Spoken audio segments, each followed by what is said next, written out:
Olá, boa tarde a todos, sejam muito bem-vindos.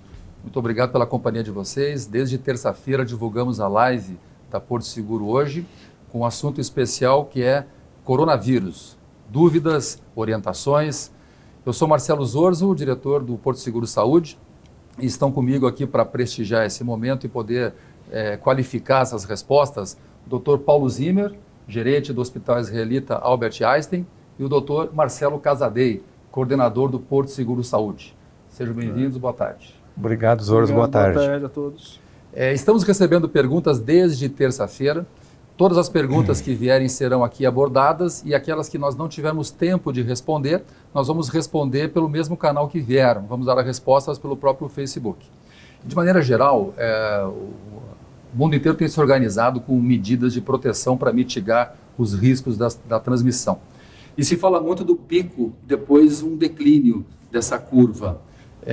Doutor Paulo, quais são as perspectivas para os próximos dias, semanas, meses? Então, com as ações que estão sendo tomadas, e elas envolvem basicamente uma redução da circulação e da aglomeração das pessoas, né? Está sendo possível tomar a principal medida, que é o distanciamento social, né? Ou seja, como o vírus se propaga pelo ar, especialmente através de gotículas, então, à medida que as pessoas vão se distanciando, o risco de transmissão acaba sendo, de alguma maneira, bastante diminuído. Além disso, são tomadas as medidas de proteção que envolvem o cuidado redobrado com questão de higiene, então, lavar as mãos constantemente. A questão de, eventualmente, quando não tiver água e sabão, poder fazer uso de álcool gel. A questão da limpeza do ambiente. Então, essa combinação de distanciamento social, e a gente enxerga isso no dia a dia, né, Zorzo? Eu estava vindo do Einstein para cá e já notei, comparado com a atividade que a gente teve na semana passada, uma redução muito grande de pessoas circulando na rua. Talvez seja necessário mais ainda, né, uma redução ainda maior, mas vale aqui salientar a questão de todo mundo que puder ficar em casa, as pessoas só se deslocarem das atividades essenciais. Existem algumas medidas que são tomadas que permitem que isso aconteça, né? O trabalho remoto, o trabalho à distância. E devagar essa combinação de atividades vai fazendo com que a propagação da doença ela seja reduzida.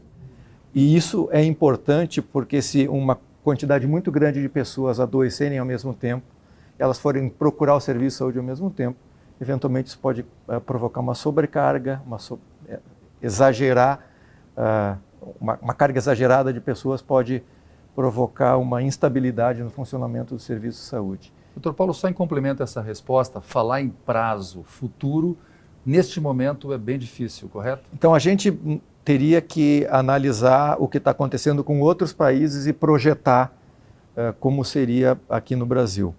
As estimativas que têm sido feitas, né, diferentes centros de estudo estão publicando seus dados, é que a gente deve ter o pico da doença em torno do dia 15 ou 20 de abril, para daí ela chegar numa fase de estabilidade e começar a cair em maio. Mas essa é só uma projeção, a gente realmente não tem ainda certeza que esse ciclo vai durar abril, maio. Provavelmente ele deve chegar com algum grau maior ou menor em junho. Mas pegando aqui o que o Marcelo estava comentando antes, esse foi o ciclo que aconteceu na China. Se a gente conseguir tomar medidas coletivas semelhantes, a gente provavelmente vai conseguir evitar que isso se prolongue depois desse período. Doutor Casadei, explicar um pouco mais sobre esses sintomas, né, o que tem deixado as pessoas em dificuldade de compreender quais são os sintomas, quais as medidas tomar. Sobre os sintomas de forma geral, quais os cuidados que tem que ter, quais os sintomas que tem que observar e quais medidas a tomar em função desses sintomas. Sim, isso gera bastante confusão nas pessoas, porque o quadro inicial do coronavírus ele é indistinguível de uma gripe. Então, o primeiro sintoma aí, o mais que nós temos que observar com mais cuidado, com mais cautela, é febre. Então, a febre a partir de 37,5, principalmente em pessoas do grupo de risco, então idosos, crianças menos de 6 anos, gestantes, pessoas imunossuprimidas. Essa febre que dura mais de 3 dias, chega a 39, não abaixa com antitérmico, associada a outros sintomas respiratórios comuns também dos vírus da gripe, então a coriza, a tosse, que também é bastante frequente, dor no corpo, poucos casos, não lembro se era 8 a 10%, chega a ter diarreia também, então existe a possibilidade de transmissão via fecal. Então, por isso que é muito importante tomar cuidado de higiene, com limpeza de vaso sanitário. Então, esses são os sintomas iniciais, esse que a gente considera sintomas leves, se tiverem tendo em casa, você consegue controlar com antitérmico. Agora, o que tem que tomar mais cuidado é que esse vírus ele tem um tropismo maior para via aérea baixa. O que isso significa? Ele pode levar a desconforto respiratório, que é uma falta de ar. Tá? Se essa falta de ar começar a chamar atenção, então já é um sinal de alerta, associado a febre, tosse e os outros sintomas, é um sinal de alerta para buscar um serviço de saúde. Se eu puder acrescentar aqui, eu acho que o Marcelo comentou bem, esse é um vírus novo, né? A gente não conhece ainda exatamente como é que é o comportamento biológico dele. O mais comum é ter quadros leves iniciais, caracterizados por febre, tosse seca e cansaço, fadiga, né? E a preocupação é que se o quadro começar a piorar, depois de 5 a 7 dias, isso liga um sinal de alerta. Isso é um dos motivos que tem que fazer a pessoa procurar o serviço de saúde. Então, a recomendação inicial é que os quadros leves podem ser tratados em casa por um atendimento que a gente pode fazer não necessariamente presencial, o médico da pessoa, né? Muitos de nós temos acesso a serviços de saúde, algum contato não presencial, telefônico, outras formas de teleorientação.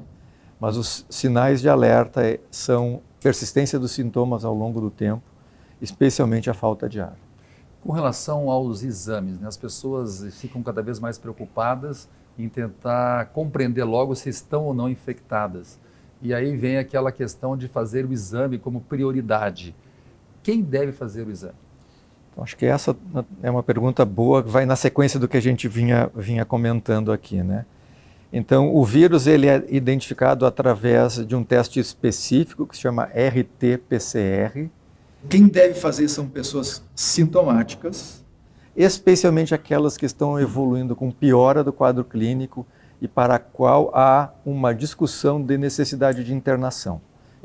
Eu queria explorar um pouco mais como é que se dá o contágio e quais são os principais pontos que as pessoas devem observar para evitar este contágio. Contágio, o vírus ele vai estar presente nas secreções, saliva e secreção nasal. Então, a gente chama de contágio por gotícula. Só que a partir do momento que você leva a mão ao rosto, leva a mão à boca e cumprimenta o colega do seu lado, ele passa a ser um contágio por contato. Tem aqui a questão da higiene da tosse, né? De não tossir ou não espirrar, ou espirrar no braço, né?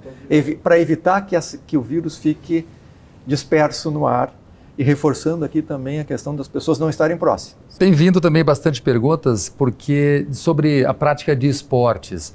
As academias, muitas já fecharam, outras vão fechar, até por causa do compartilhamento de equipamentos, e em prédios também estão fechando. E a questão posso correr na rua? Se ela vai fazer atividade física sozinha, sim, ela pode correr na rua.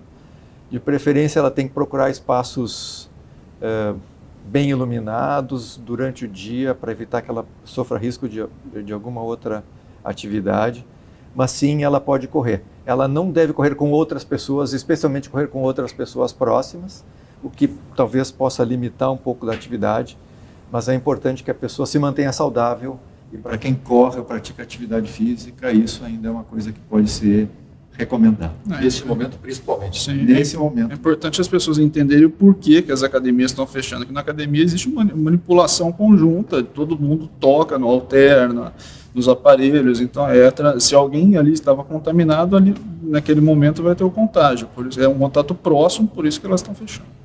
Doutor Paulo, ainda sobre a questão do contágio, né, tem uma pergunta também que fazem bastante sobre a questão das roupas. O pessoal vai para a rua e quando retorna de alguma ida ao mercado, farmácia, até mesmo o trabalho que foi fazer alguma coisa, volta para casa. Como é que faz com as roupas?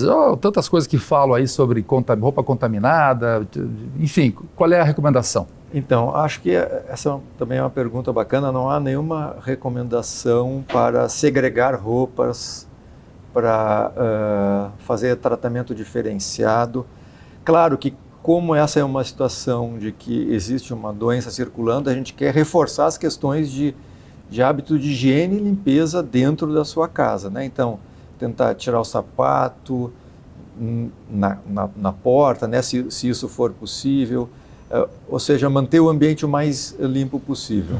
Perguntas que estão vindo do pessoal que está nos assistindo. Caso pegue o Covid-19 uma vez, pode ser contaminado novamente? Então, acho que a resposta a essa pergunta, ela é muito boa, ela entra na questão esse vírus é novo, agora que a gente está começando a conhecer um pouco mais o comportamento biológico dele, a tendência é imaginar que para pessoas que têm um sistema imunológico competente, uma vez exposto e ter tido boa resposta, formou anticorpos. Fiquem tranquilos que as pessoas que estão curadas, em tese, elas não devem adoecer do mesmo vírus. Acho que é isso, né, Marcelo? Não sei. Nós temos estatísticas de que o vírus, o impacto do vírus, ele é mais ameno para 80% das pessoas, em média, dos infectadas. E mais grave, mais severo em 20% das pessoas. A pergunta que veio é, em quanto tempo o vírus demora para se manifestar com os sintomas e se há diferença nesses dois grupos? Dr. Paulo, depois eu posso completar. Então vamos lá. Quando a pessoa é exposta ao vírus e começa a manifestar sintomas, isso na maioria das vezes acontece do segundo até o 14º dia da infecção, né? Que demonstra uma variabilidade biológica do vírus e das pessoas, né? A média é em torno do 5º dia até o quadro franco da doença. Importante salientar que existe também o período de transmissão, que é após o início dos sintomas até o final deles. Então, nesse período, a pessoa está mais infectante. Então, cabe ressaltar que uma das medidas governamentais aí que mais tiveram resultado do ponto de vista epidemiológico é o fechamento de escola. Porque as crianças até 6 anos são um grupo que, em geral, é assintomático e são transmissores assintomáticos. Então, o fechamento de escolas epidemiologicamente é muito interessante para o controle da pandemia. Aí surgiu aqui outras perguntas com relação, por exemplo, a animais domésticos. Se há perigo de transmitir, de receber transmissão, como é que trata isso?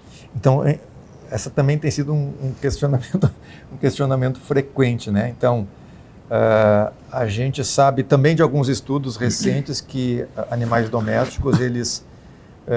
quando colhido o material deles e analisado, há presença do vírus, mas eles não têm nenhuma manifestação, o que significa que o vírus que nos ataca e causa muita doença, ele não é capaz de causar doença nos animais. Pelo menos essa é a informação, são os estudos que a gente tem disponíveis até agora.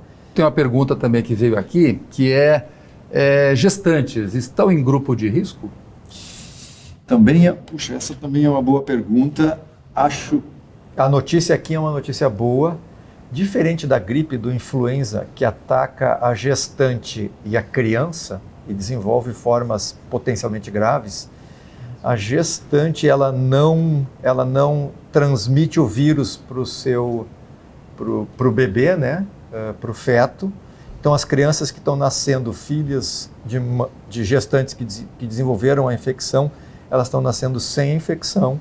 O cuidado é o cuidado de amamentar a criança com todas as medidas de proteção, né? Ou seja, evitar que uma pessoa infectada esteja dispersando partículas ou eventualmente contaminando com as mãos ou o ambiente a criança. Perfeito.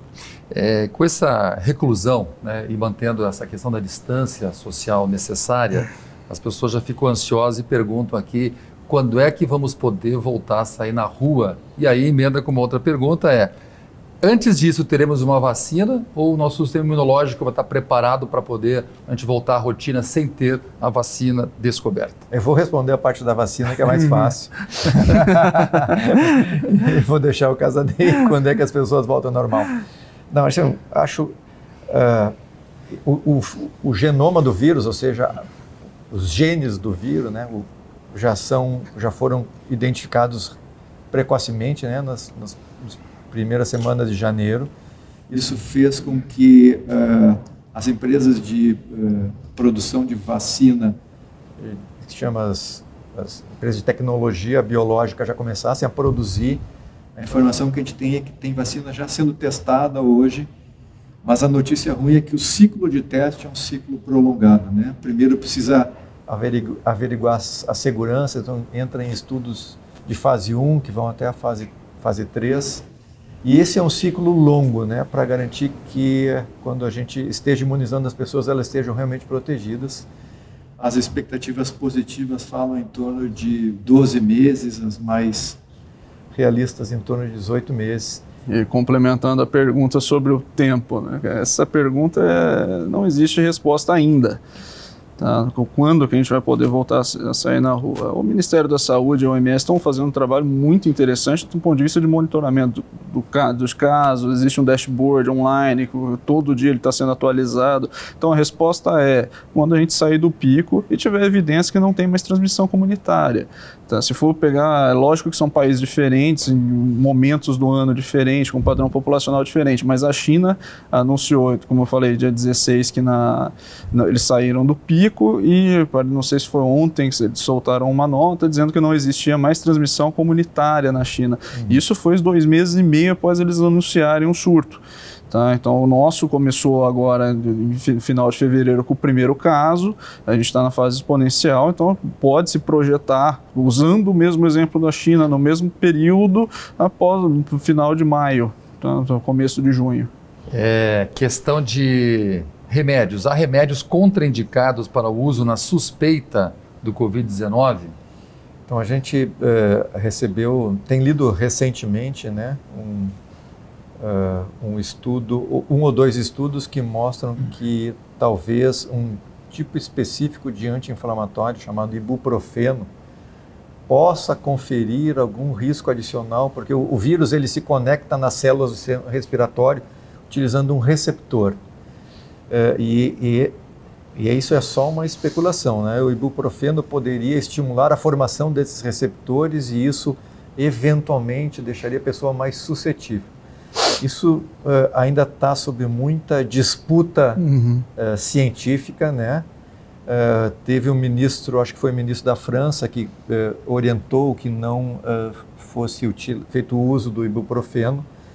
Não são todos os países que recomendam contra a utilização. Essa é uma medicação muito mais utilizada na Europa do que no Brasil e nos Estados Unidos, né?